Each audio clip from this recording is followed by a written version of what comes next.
Tiniyak ng pamahalaang panlalawigan ng Leyte na nananatiling bukas at accessible pa rin ang lalawigan sa mga turista sa kabila ng rehabilitasyon ng San Juanico Bridge. Si Cherry Light magbabalita live mula Tacloban, Leyte.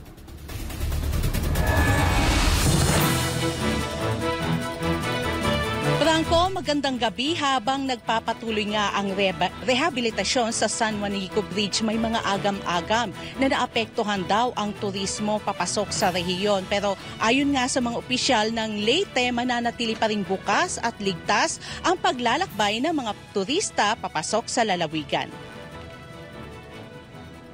Ang San Juanico Bridge ang pinakamahabang tulay sa Pilipinas na nag-uugnay sa mga lalawigan ng Leyte at Samar. Itinatag ito noong panahon ng administrasyon ni dating Pangulong Ferdinand Marcos Sr. at binuksan noong 1973. May haba itong 2.6 kilometer at itinuturing na mahalagang daan para sa kalakalan, turismo at transportasyon sa Eastern Visayas. Mula nang ito itayo, dumaranas na ito ng natural na pagkaluma o wear and tear. Base sa mga isinagawang inspeksyon ng Department of Public Works and Highways, may mga bahagi ng tulay na nangangailangan ng rehabilitasyon upang mapanatili ang kaligtasan ng mga tumatawid dito. Nilinaw ni Leyte Governor Carlos Jerico Pitilla na hindi ang Leyte kundi ang Samar ang direktang maapektuhan pagdating sa turismo dahil sa aberya sa San Juanico Bridge.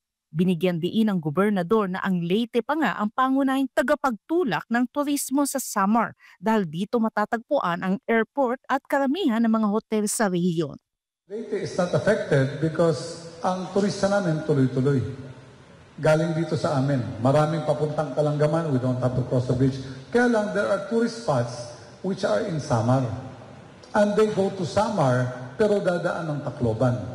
So kung meron mang affected na tourism, it is Samar. Hindi kami. Kung meron man at all. Pero ngayon nakakadaan eh. Giit ng gobernador, walang katotohanan ng paniwalang hindi na madadaanan ng Leyte, partikular na ang Tacloban City, dahil lamang sa rehabilitasyon ng San Juanico Bridge.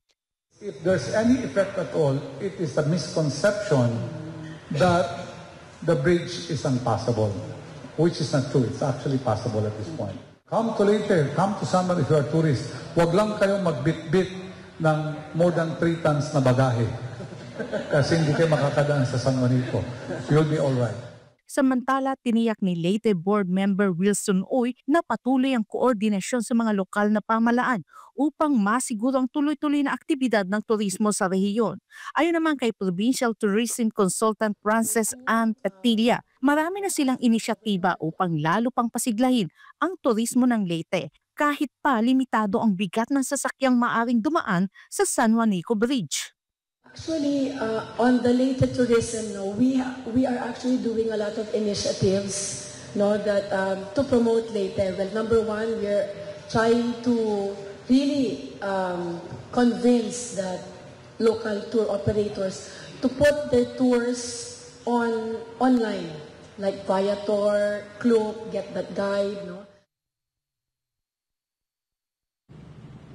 Samantala, Franco, mula sa 33 tons na kapasidad ng San Juanico Bridge na mga sasakyang dumadaan sa tulay ay pinapayagan na lang ngayon na 3 tons ang lahat ng mga dadaan ng mga sasakyan dito sa tulay.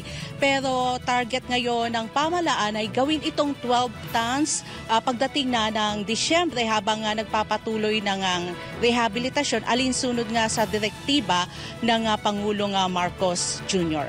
Para sa Diyos at sa Pilipinas kong mahal, balik sa iyo, Franco.